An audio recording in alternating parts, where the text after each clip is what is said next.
सृजाम्यहम् परित्राणाय साधूनां विनाशाय च दुष्कृतां धर्म संस्थापनार्थाय संभवामि युगे युगे।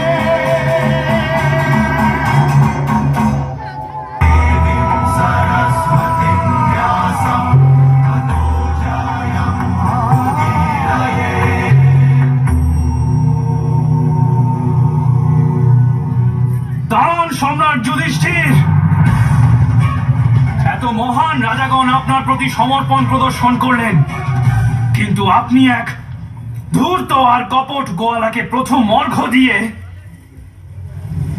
আমাদের সবার অপমান করতে পারেন না।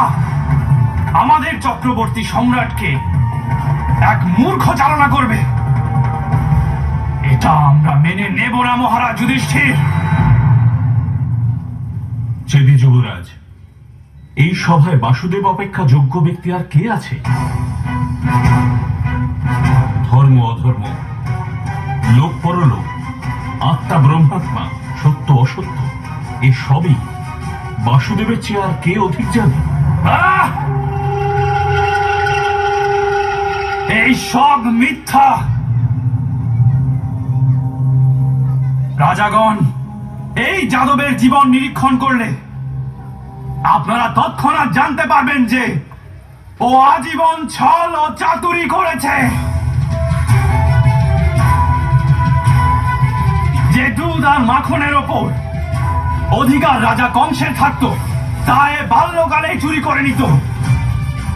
এই ব্যক্তি রাজা কংসের বিরুদ্ধে বিদ্রোহ করেছিল।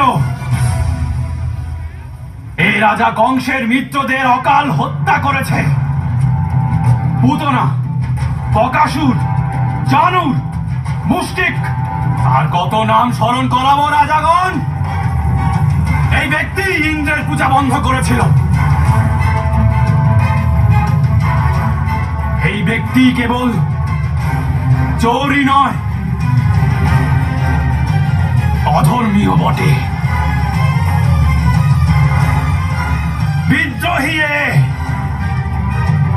মিথ্যেবাদীও। যে এর পরামর্শে চলবে সে আর্যাবর্তকে কি করে পরিচালনা করবে রাজাগণ? কি করে পরিচালনা করবে? মৌন হন চেদি যুবরাজ। বাসুদেবের বিরুদ্ধে আপনার প্রলাপ আমি সহ্য করব না। তবে কি হত্যা করবে আমাকে? তুমি তো জগতের সবচেয়ে বড় অনাচারী কৃষ্ণ।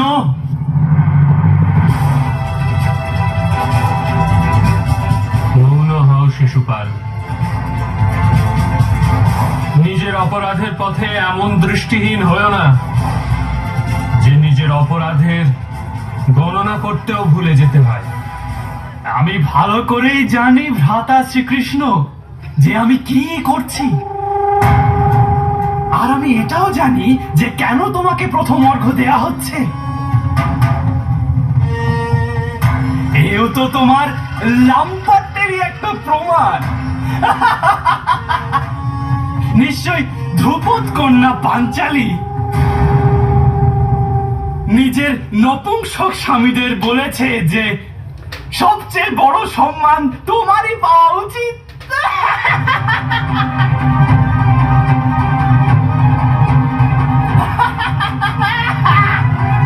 কি বলে ডাকো তাই না ওকে? সখী? কি করে এক বিবাহিত স্ত্রী কোন পুরুষ মানুষের সখী হতে পারে? সব জানি কিসের সম্পর্ক আসলে তোমার আর